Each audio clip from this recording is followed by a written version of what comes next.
Hello students.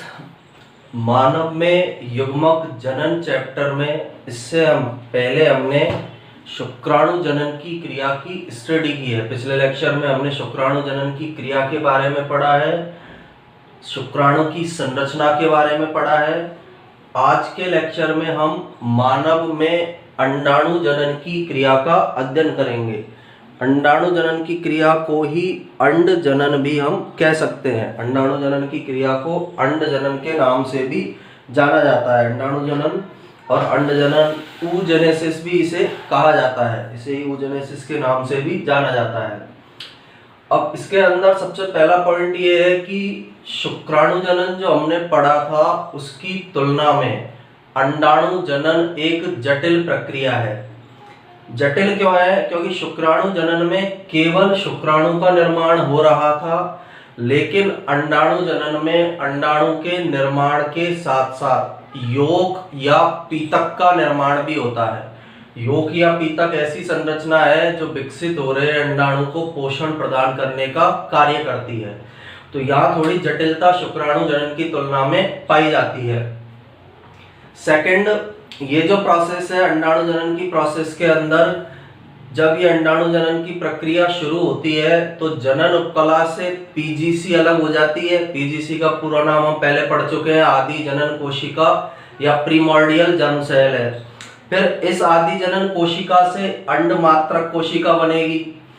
अंडमात्रक कोशिका में विभाजन से ओगोनिया बनते हैं। ओगोनिया जब बढ़ेंगे प्राथमिक अंड कोशिका बनेगी। प्राथमिक अंडक या oocyte उसे बोलते हैं। नेक्स्ट, प्राथमिक अंडक में अर्धसूत्री विभाजन होता है। अर्धसूत्री विभाजन के फर्स्ट स्टेज में या अर्धसूत्री विभाजन फर्स्ट में द्वितीयक अंडक बनता है और ध्रुवीय काया बनती है। द्वितीयक अंडक में फिर से अर्धसूत्री विभाजन सेकंड होगा तो अंड कोशिका अंडाणु या ऊटिड बनता है और द्वितीय ध्रुवीय काया बनती है। इसी प्रकार जो ध्रुवीय कोशिकाएं हैं उनके अंदर भी अर्धसूत्री विभाजन सेकंड होगा तो दो पोलर बॉडी या ध्रुवीय काया का निर्माण होता है। इनमें से अंडाणु आगे निषेचन की क्रिया में भाग लेता है, जबकि तीनों ध्रुवीय काया या पोलर बॉडी जो बनती है वो नष्ट हो जाती है। तो एक ब्रीफ इंट्रोडक्शन है अंडाणु जनन का, इसे ही हम एक चार्ट के माध्यम से समझेंगे। अब इसके अंदर देखो सबसे पहले क्या हुआ है, आदि जनन कोशिका ये कहाँ से आती है? जनन उपकला से। जनन उपकला जो पाई जा रही है अंडाशय के अंदर, वहां पर ये उपस्थित है जनन उपकला। तो उससे पीजीसी का निर्माण हुआ। पीजीसी में चेंजेज आते हैं। पीजीसी परिवर्तित होकर अंडमात्रक कोशिका का निर्माण करती है। अंडमात्रक कोशिका में समसूत्री विभाजन होगा जिससे अनेक उगोनिया बनेंगे। जो अनेक उगोनिया बन रहे हैं उनमें से एक उगोनिया आगे अंडाणु जनन में भाग लेता है। शेष उगोनिया पोषक या नर्स कोशिका या फॉलिकल कोशिकाओं का निर्माण करते हैं। अब पीजीसी से उगोनिया तक के निर्माण की क्रिया गुणन अवस्था कहलाती है। उगोनिया में वृद्धि से प्राथमिक अंडक बनेगा जिसे हम वृद्धि अवस्था कहते हैं। उगोनिया में आकार बढ़ता है उगोनिया का, जिससे प्राथमिक अंडक या प्राथमिक अंड कोशिका या oocyte बनती है, जिसे वृद्धि अवस्था के नाम से जाना जाता है। तीसरी अवस्था परिपक्वन अवस्था होती है, जिसमें प्राथमिक अंडक या प्राथमिक अंड कोशिका या oocyte में अर्धसूत्री विभाजन फर्स्ट होता है। इस अर्धसूत्री विभाजन फर्स्ट से द्वितीयक अंडक और ध्रुवीय काया बनती है। पोलर बॉडी या ध्रुवीय काया और द्वितीयक अंडक या oocyte बनता है। इस द्वितीयक अंडक में अर्धसूत्री विभाजन सेकंड होता है, जिससे अंडाणु या ऊटिड बनता है जो निषेचन की क्रिया में भाग लेगा। इसके अलावा यहाँ द्वितीयक ध्रुवीय काया बनती है और ध्रुवीय काया में भी अर्धसूत्री विभाजन से दो द्वितीयक ध्रुवीय काया बनती है। ये तीनों ध्रुवीय काया नष्ट हो जाती है। पोलर बॉडी निषेचन में भाग नहीं लेती है, केवल अंडाणु या ऊटिड ही निषेचन की क्रिया के अंदर भाग लेता है। तो अंडाणु जनन भी शुक्राणु जनन के समान तीन अवस्थाओं में कंप्लीट होता है। पहली गुणन अवस्था, दूसरी वृद्धि अवस्था, तीसरी अवस्था परिपक्वन अवस्था होती है। अब इसमें सबसे पहले गुणन अवस्था जो है उसके अंदर देखो क्या होगा, पीजीसी आदि जनन कोशिका से अंडमात्रक कोशिका बनी। अंडमात्रक कोशिका से अनेक उगोनिया बनते हैं। सूत्रीय विभाजन होता है, अंडमात्रक कोशिका में अनेक उगोनिया बनेंगे। अनेक उगोनिया में से एक उगोनिया अंडाणु जनन की क्रिया में भाग लेता है और शेष उगोनिया पोषक कोशिका, नर्स कोशिका या इसे ही हम बोल सकते हैं फॉलिकल कोशिका, इसका ये एक अदर नेम और होता है फॉलिकल सेल। तो पोषक, नर्स या फॉलिकल सेल का निर्माण करते हैं। यहां तक की जो अवस्था है पीजीसी से उगोनिया तक के निर्माण की अवस्था गुणन अवस्था कहलाती है। इसके बाद सेकेंड स्टेज या सेकेंड अवस्था शुरू होगी जिसे वृद्धि अवस्था कहा जाता है। वृद्धि अवस्था में जो एक उगोनिया अंडाणु जनन में भाग ले रहा है उसके आकार में वृद्धि होती है। नाम में ही है वृद्धि अवस्था, इसलिए उगोनिया का आकार बढ़ेगा। इसके आकार में वृद्धि होने से प्राथमिक अंडक, प्राथमिक ऊसाइट या प्राथमिक अंड कोशिका बनती है। इसके बाद कुछ परिवर्तन या चेंजेस इनके अंदर होते हैं प्राथमिक अंड कोशिका में, या कुछ अंतर स्तनधारी और अंडज जंतुओं में पाए जाते हैं। स्तनधारियों में अलग प्रकार से इसको पोषण प्राप्त होगा प्राथमिक अंड कोशिका को, जबकि अंडज जो जंतु है, अंडे देने वाले जो जंतु है, उनके अंदर प्राथमिक अंड कोशिका को पोषण देने की अलग तरीका या अलग विधि होती है। स्तनधारियों के अंदर क्या होगा, प्राथमिक अंडक या oocyte के अंदर वृद्धि पोषक या फॉलिकल कोशिकाओं या नर्स कोशिकाओं के द्वारा दी जाती है। पोषक कोशिकाएं उसको पोषण देगी, फॉलिकल कोशिकाएं या नर्स कोशिकाएं उसको पोषण देती है प्राथमिक अंडक को, जिससे कि ये द्वितीयक अंडक का निर्माण कर सके। लेकिन अंडज, अंडज का मतलब है अंडे देने वाले जंतु। अंडे देने वाले जंतुओं में यकृत में यौक बनता है, यौक या पीतक बनता है, और यह यौक माता के रक्त के द्वारा प्राथमिक अंडक या प्राथमिक oocyte में स्थानांतरित किया जाता है।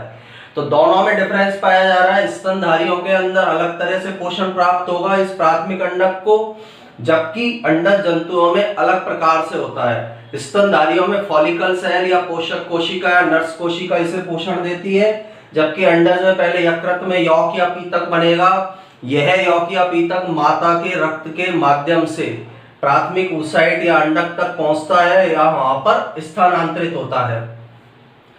इसके बाद वृद्धि अवस्था को भी हम दो भागों के अंदर डिवाइड कर सकते हैं, दो पार्ट में या दो हिस्सों में इसे बांटा गया है।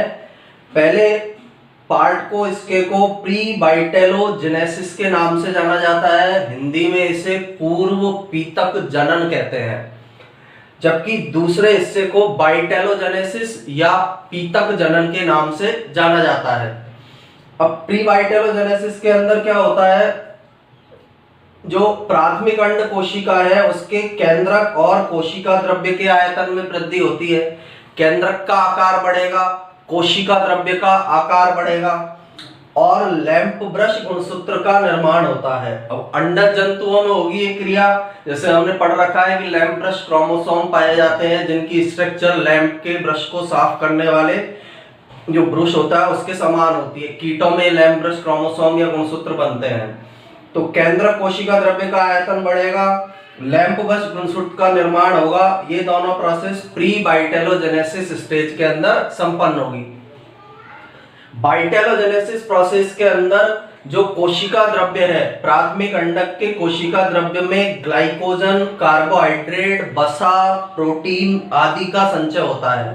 अब इन पदार्थों का संचय होने से यौक का निर्माण होता है। ये सभी पदार्थ जो आपस में मिल रहे हैं ये यौक का या पीतक का निर्माण करेंगे। तो इसे दो स्टेज के अंदर या दो अवस्थाओं के अंदर हम बांट सकते हैं, प्री वाइटेलोजेनेसिस और वाइटेलोजेनेसिस। इसके बाद जो यौक या पीतक बनता है उसका रासायनिक संगठन किस प्रकार का होता है।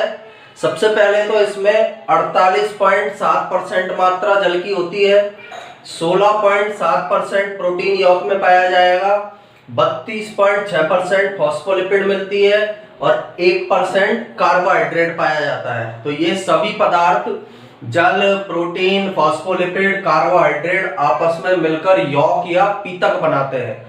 यौक या पीतक हम जो अंडे के अंदर जो पीला भाग होता है इस अंडे को हम फोड़ते हैं तो पीला भाग जो निकलता है वह यॉक या पीतक होता है, और उसके अंदर जल, प्रोटीन, फॉस्फोलिपिड और कार्बोहाइड्रेट पाए जाते हैं।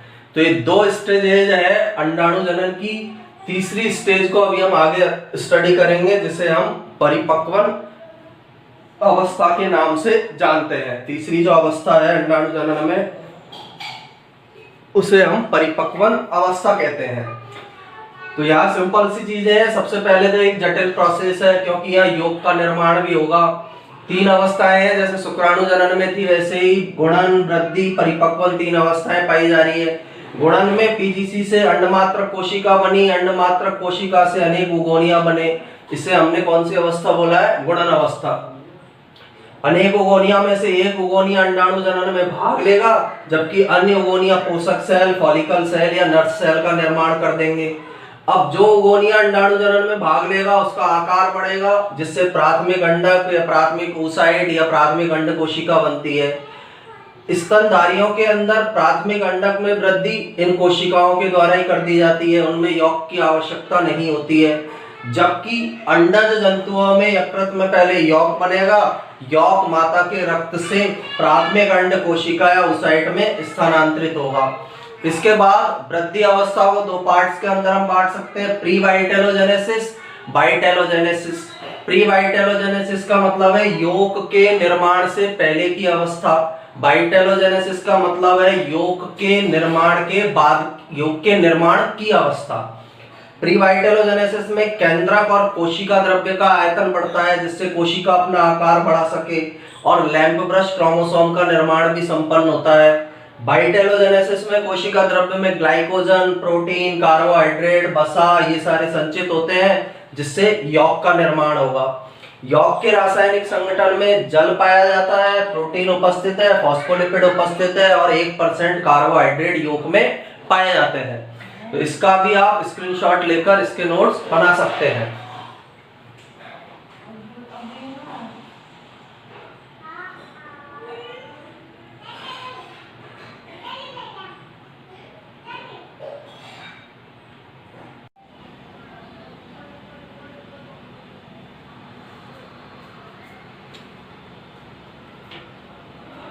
अंडाणु जनन की 2 अवस्थाओं को हम पढ़ चुके हैं, जिनमें से पहली अवस्था गुणन अवस्था थी, सेकंड अवस्था वृद्धि अवस्था, और थर्ड अवस्था है परिपक्वन अवस्था। तो गुणन अवस्था और वृद्धि अवस्था के बारे में हमने स्टडी कर ली है। अब थर्ड स्टेज जो है, इसे इसकी परिपक्वन अवस्था कहा जाता है। परिपक्वन में क्या होता है, जो प्राथमिक अंडक या oocyte बना है वृद्धि अवस्था से, उसमें अर्धसूत्री विभाजन फर्स्ट होगा। अर्धसूत्री विभाजन फर्स्ट से द्वितीयक अंडक बनेगा और ध्रुवीय काय बनेगी। 2 असमान आकार की कोशिकाएं बनती है, बड़ी वाली द्वितीयक अंडक, छोटी वाली ध्रुवीय काय कहलाती है। इसके बाद द्वितीयक अंडक में और ध्रुवीय काय दोनों में अर्धसूत्री विभाजन सेकंड होता है, जिससे द्वितीयक अंडक से अंडाणु और एक द्वितीयक ध्रुवीय काय बनती है, और ध्रुवीय काय से 2 द्वितीयक ध्रुवीय काय बनते हैं। इनमें से अंडाणु आगे जनन क्रिया के अंदर भाग लेगा, जबकि फर्स्ट ये द्वितीयक ध्रुवीय काय और 2 ये द्वितीयक ध्रुवीय काय, यानी 3 द्वितीयक ध्रुवीय काय नष्ट हो जाते हैं। तो इसी परिपक्वन अवस्था को हमें डिटेल के अंदर पढ़ना है। अब परिपक्वन अवस्था में सबसे पहले क्या हुआ, अभी जो बताया है उसी को हम एक बार रिवाइज कर रहे हैं। प्राथमिक अंड कोशिका थी, प्राथमिक अंड कोशिका किससे बनी थी? उगोनिया में वृद्धि होने से प्राथमिक अंडक या अंड कोशिका या oocyte बनी है। इसे ही हम oocyte भी कह सकते हैं, प्राथमिक oocyte, या इसे ही प्राथमिक अंडक भी कहा जाता है। तो वृद्धि अवस्था से बनी है, इसमें अर्धसूत्री विभाजन फर्स्ट होगा, जिससे एक बड़े आकार की कोशिका बनेगी। उस बड़े आकार की कोशिका को द्वितीयक अंड कोशिका कहते हैं, और जो छोटे आकार की कोशिका बनेगी उसे प्रथम ध्रुवीय काय या फर्स्ट पोलर बॉडी के नाम से जाना जाता है। इसके बाद यहाँ अर्धसूत्री विभाजन फर्स्ट कंप्लीट हुआ है, इन दोनों के अंदर अर्धसूत्री विभाजन सेकंड या मियोसिस सेकंड होगा। तो मियोसिस सेकंड से द्वितीयक अंड कोशिका से अंडाणु और एक द्वितीयक ध्रुवीय काय बनती है, जबकि प्रथम ध्रुवीय काय में मियोसिस सेकंड से 2 द्वितीयक ध्रुवीय काय बनते हैं, यानी टोटल 3 द्वितीयक ध्रुवीय काय का निर्माण यहाँ पर होता है और एक अंडाणु हमें यहाँ प्राप्त होता है। शुक्राणु जनन में 4 शुक्राणु प्राप्त होते हैं, लेकिन अंडाणु जनन में केवल एक अंडाणु प्राप्त होगा और 3 द्वितीयक ध्रुवीय काय प्राप्त होंगे। ये तीनों द्वितीयक ध्रुवीय काय नष्ट हो जाते हैं और अंडाणु जो है वह प्रजनन की क्रिया के अंदर भाग लेता है। तो ये परिपक्वन अवस्था है, गुणन, वृद्धि, परिपक्वन, इन 3 अवस्थाओं के द्वारा अंडाणु के निर्माण की प्रोसेस या प्रक्रिया या अंड जनन की क्रिया कंप्लीट होती है। इसके बाद कुछ विशेषताएं हैं इसमें परिपक्वन अवस्था में, जैसे अधिकांश जंतुओं में इस अवस्था के अंदर केवल मियोसिस फर्स्ट होता है, यानी केवल अर्धसूत्रीय विभाजन फर्स्ट होगा, मियोसिस सेकंड नहीं पाया जाएगा। यानी अधिकांश जंतुओं में केवल द्वितीयक अंड कोशिका और प्रथम ध्रुवीय काय बनते हैं, उसके बाद मियोसिस सेकंड रुक जाता है और ये रुका हुआ मियोसिस सेकंड निषेचन क्रिया के समय होता है। ये जो रुका हुआ मियोसिस सेकंड है या अंडाणु का और द्वितीय ध्रुवीय काय के निर्माण की जो क्रिया है, जब शुक्राणु अंडाणु के पास आता है निषेचन क्रिया के लिए, जब अंडाणु के अंदर शुक्राणु प्रवेश कर जाता है, तो उस समय पर यह मियोसिस सेकंड कंप्लीट होता है। और उसमें हम शुक्राणु की स्ट्रक्चर में हमने पढ़ा था एक सेंट्रियोल पाया जाता है, समीपस्थ तारक का है, वो इस द्वितीय अंड कोशिका से अंडाणु के निर्माण को या मियोसिस सेकंड को प्रेरित करने का कार्य करता है। तो अधिकांश जंतुओं में इस अवस्था में केवल मियोसिस फर्स्ट होता है, मियोसिस सेकंड निषेचन क्रिया के समय होगा, निषेचन की जब क्रिया होगी उस समय होगा। अब प्राथमिक ऊसाइड जो बने हैं, यानी ये हमारे पास प्राथमिक अंडक थे जिन्हें हम प्राथमिक ऊसाइड, प्राथमिक अंड कोशिका कहते हैं। किस तरह से ये मादा के शरीर के अंदर पाए जा रहे हैं, किस तरह की स्ट्रक्चर बनाते हैं, अंडाणु किस तरह से बनेगा, उसके बारे में अब हमें डिस्कस करना है। तो प्राथमिक ऊसाइड अनेक कणिकीय कोशिकाओं से घिरे होते हैं। जब मादा के शरीर के अंदर प्राथमिक ऊसाइड अनेक कणिकीय कोशिकाओं से घिरे रहते हैं, उन कणिकीय कोशिकाओं से घिरने पर प्राथमिक ऊसाइड को प्राथमिक पुटिकाएं कहते हैं। और ये प्राथमिक पुटिकाएं मादा में जन्म के समय से उपस्थित होती है, जन्म के बाद इनका निर्माण नहीं होगा, मादा में जन्म के साथ ही प्राथमिक पुटिकाएं पाई जाती है। मनुष्य में, नर में शुक्राणु वयस्क अवस्था में आने के बाद बनते हैं, लेकिन मादा में जो प्राथमिक पुटिकाएं हैं वो जन्म के साथ ही मादा शिशु के अंदर पाई जाती है। तो प्राथमिक ऊसाइड जो है कणिकीय कोशिकाओं से घिरे रहते हैं, जिन्हें हम किस नाम से जानते हैं, प्राथमिक पुटिकाएं। अब ये पुटिकाएं जन्म के समय से मादा के अंदर उपस्थित है, तो जो मादा है या मादा शिशु जो है जब तक वयस्क अवस्था को प्राप्त करता है तब तक अनेक प्राथमिक पुटिकाएं नष्ट हो जाती है। यानी शिशु से वयस्क अवस्था को प्राप्त करने के दौरान अनेक प्राथमिक पुटिकाएं नष्ट हो जाएंगी। इसलिए मादा के एक अंडाशय में वयस्क अवस्था में 60,000 से 80,000 प्राथमिक पुटिकाएं शेष रहती है।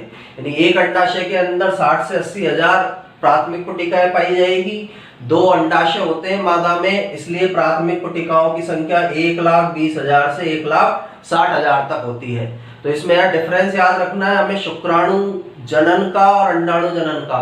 शुक्राणु नर के अंदर वयस्क अवस्था प्राप्त करने के बाद बनेंगे, जबकि यहाँ पर प्राथमिक पुटिकाएं जन्म से ही मादा के शरीर के अंदर अंडाशय में उपस्थित होंगी। इसके बाद प्राथमिक पुटिका ग्रेन्युलोसा की अनेक परतों से घिरे रहते हैं। इन ग्रेन्युलोसा की परतों को हम थीका कहते हैं, थीका इंटरना के नाम से या थीका के नाम से इन्हें जाना जाता है। और प्राथमिक पुटिकाओं पर जब ग्रेन्युलोसा की कई परतें घिर जाती है तो उससे द्वितीयक पुटिका का निर्माण होता है। यानी प्राथमिक पुटिका है, प्राथमिक पुटिका पर वयस्क अवस्था आने पर ग्रेन्युलोसा की अनेक परतें बनेगी, थीका परतें बनेंगी, जिनसे द्वितीयक पुटिका का निर्माण होगा। ये द्वितीयक पुटिकाएं तृतीयक पुटिका का निर्माण करती है। ये द्वितीयक सेकेंडरी जो पुटिकाएं हैं, फॉलिकल है, उनसे तृतीयक फॉलिकल या पुटिका का निर्माण किया जाता है। और इस तृतीयक पुटिका में द्रव्य से भरी हुई एक गुहा होती है जिसे एंट्रम कहते हैं। यानी तृतीयक पुटिका जो बनेगी उस तृतीयक पुटिका के अंदर द्रव्य से भरी हुई गुहा पाई जाएगी, उस गुहा को एंट्रम के नाम से जाना जाता है।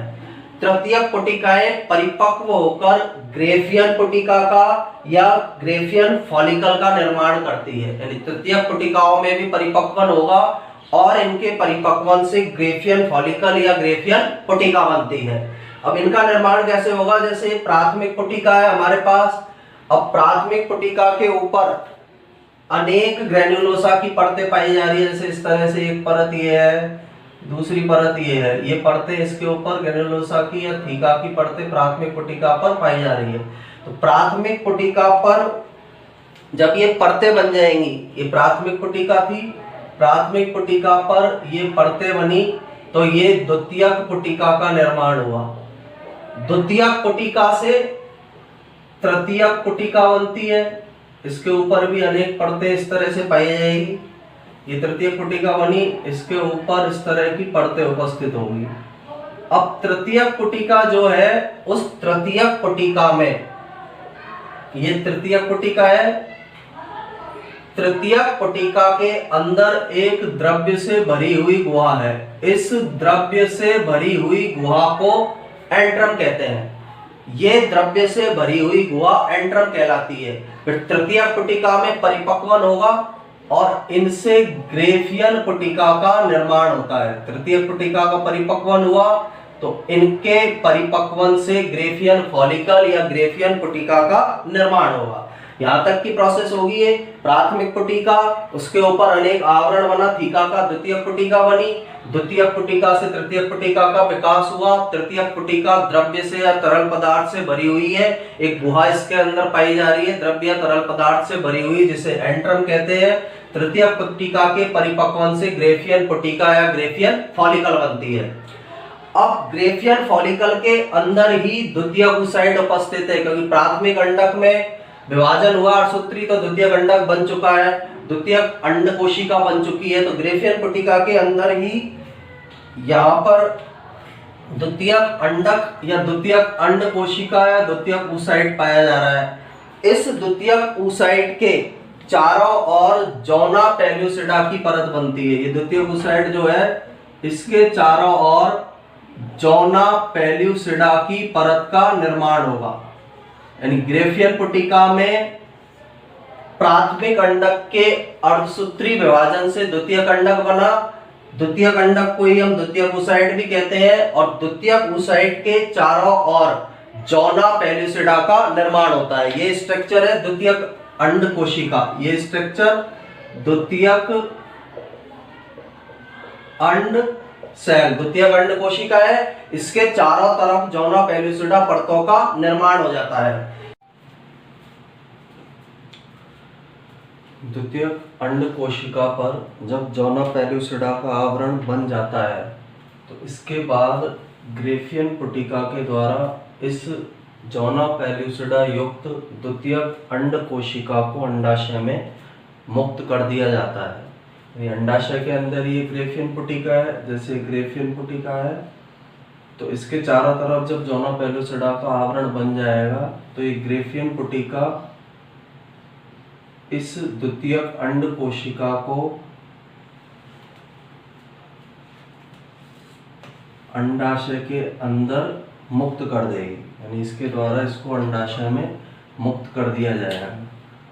ये स्ट्रक्चर ही द्वितीयक अंड कोशिका अंडाशय के अंदर मुक्त हो जाती है और अंडाशय में ग्रेफियन फॉलिकल द्वारा द्वितीयक अंड कोशिका या oocyte को त्यागने की क्रिया अंडोत्सर्ग कहलाती है। यानी अंडाशय के अंदर जब ग्रेफियन पुटिका इस द्वितीयक अंड कोशिका को त्याग देती है तो इस प्रोसेस को, इस प्रक्रिया को अंडोत्सर्ग कहते हैं। तो यहाँ तक का हमने पूरा एक अंडाणु जनन के बारे में स्टडी किया है कि 3 अवस्थाओं के अंदर यह संपन्न होता है। पहली गुणन अवस्था, दूसरी वृद्धि अवस्था, तीसरी परिपक्वन अवस्था और लास्ट में जाके अंडाणु जनन क्रिया के लिए मुक्त हो जाता है। अब ये जो प्रोसेस है इसके अंदर होता क्या है, एक बार स्टार्टिंग से इसका रिवीजन करते हैं।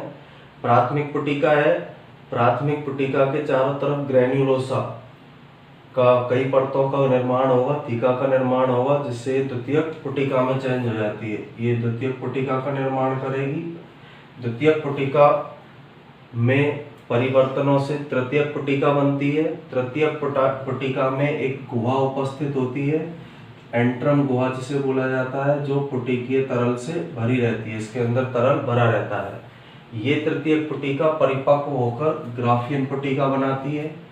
ग्राफियन पुटिका का जब निर्माण हो जाएगा, उसी दौरान प्राथमिक अंडक में अर्धसूत्रीय विभाजन फर्स्ट से द्वितीयक अंडक बन जाता है। इस द्वितीयक अंड कोशिका के चारों तरफ जोना पेलुसिडा का आवरण बनेगा। जब द्वितीयक अंड कोशिका के चारों ओर जोना पेलुसिडा का आवरण बन जाएगा, तो ये ग्राफियन पुटिका इस द्वितीयक अंड कोशिका को अंडाशय में मुक्त कर देती है, जिसे अंडोत्सर्ग क्रिया के नाम से जाना जाता है। तो ये सारा हमारा अंडाणु जनन से संबंधित पूरी नॉलेज थी कि अंडाणु जनन किस तरह से कंप्लीट होता है। इसके बाद हम इस चैप्टर के अंदर एक लास्ट टॉपिक है, मानव के अंदर अंडाणु की संरचना किस प्रकार की होती है। तो इसके बाद जस्ट हमें जो टॉपिक पढ़ना है उसका नाम है मानव अंडाणु की संरचना।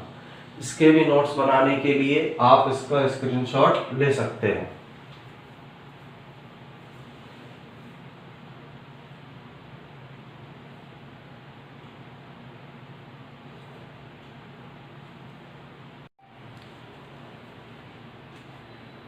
मानव में युग्मक जनन में हमारा लास्ट टॉपिक है स्तनधारी जंतुओं के अंडे की संरचना। और स्तनधारी जंतुओं में भी मानव के अंदर किस प्रकार का अंडाणु या अंडा पाया जाता है, उसकी स्ट्रक्चर के बारे में हमें इसके अंदर स्टडी करना है।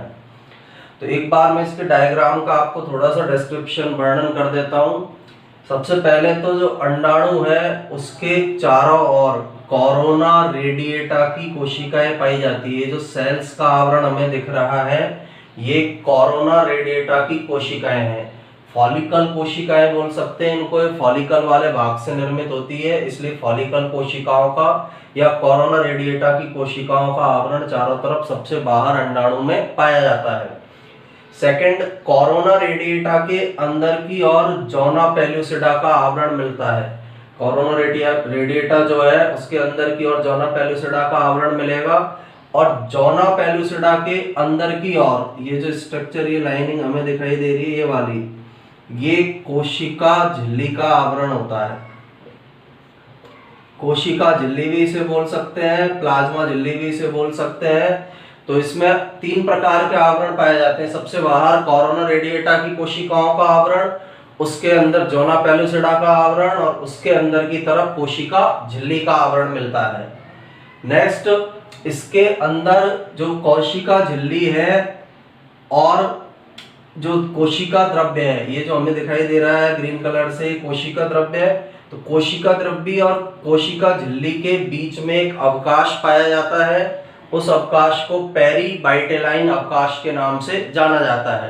यानी कोशिका झिल्ली और कोशिका द्रव्य के बीच एक गैप उपस्थित होगा, उस गैप को या अवकाश को पेरीबाइटेलाइन अवकाश कहते हैं। इसके कोशिका द्रव्य के अंदर द्वितीयक अर्धसूत्री विभाजन के लिए निर्मित तर्कुतंतु भी दिखाई देते हैं। हम पहले पढ़ चुके हैं कि द्वितीयक अंड कोशिका के रूप में अंडाणु को मुक्त किया जाता है। उसमें निषेचन क्रिया के समय अर्धसूत्री विभाजन द्वितीय होगा और उस द्वितीयक अंड कोशिका से अंडाणु का निर्माण होगा, अंडाणु का विकास होता है। तो उस द्वितीयक अर्धसूत्री विभाजन के लिए निर्मित तर्कुतंतु भी इसमें पाए जाते हैं। इसके अलावा जो पोलर बॉडी बनी थी या ध्रुवीय काय बने थे, अभी हमने जस्ट ऊपर पढ़ा है पोलर बॉडी का फॉर्मेशन होता है, तो पोलर बॉडी या ध्रुवीय काय इसके अंदर दिखाई देता है। तो एक जनरल स्ट्रक्चर है कि स्तनधारी या मानव के अंदर अंडाणु की संरचना या अंडे की संरचना किस प्रकार की होती है। अब इसकी कुछ विशेषताएं हैं। सबसे पहली विशेषता, जो स्तनधारी जंतुओं के अंडाणु है, अंड कोशिका है, अंडे हैं, या तो अपीतिकी प्रकार के होंगे या संपीतिकी प्रकार के होंगे। अब अपीतिकी शब्द का मतलब है ए प्लस पीतक, यानी इनके अंदर योक या पीतक एब्सेंट होता है। किसी भी प्रकार के हो सकते हैं, दो टाइप्स के हैं, एक अपीतिकी, दूसरा समपीतिकी।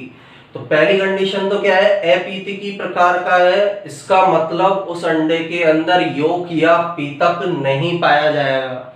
सेकंड समपीतिकी, यदि योक या पीतक पाया जा रहा है तो वो समपीतिकी प्रकार का होगा। समपीतिकी शब्द का मतलब है समान पीतक, यानी पूरे अंडाणु के अंदर पीतक समान मात्रा में समान रूप से वितरित होगा।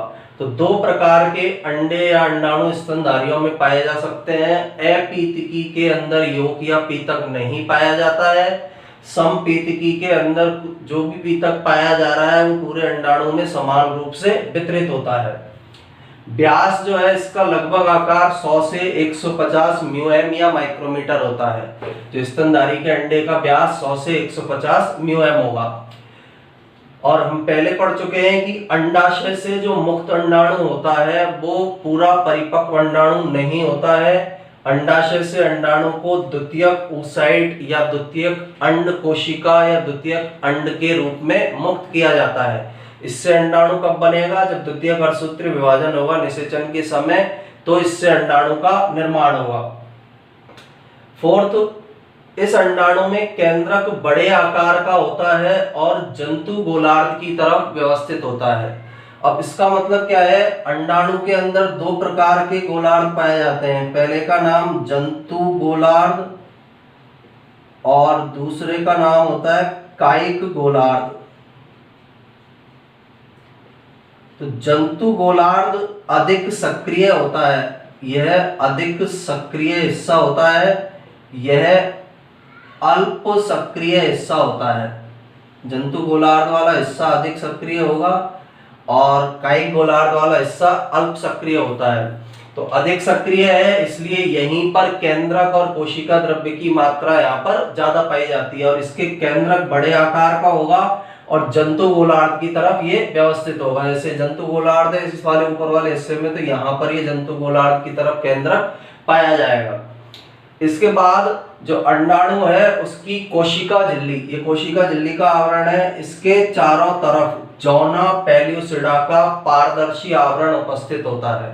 यानी अंडाणु के ऊपर सबसे पहले झिल्ली है कोशिका झिल्ली, कोशिका झिल्ली के बाहर की ओर जौना पेल्यूसिडा का पारदर्शी आवरण पाया जाता है और जौना पेल्यूसिडा के बाहर की ओर फॉलिकल कोशिकाओं से बना हुआ या कोरोना रेडिएटा की कोशिकाओं से बना हुआ आवरण उपस्थित होता है। ये कोरोना रेडिएटा से बना हुआ आवरण है।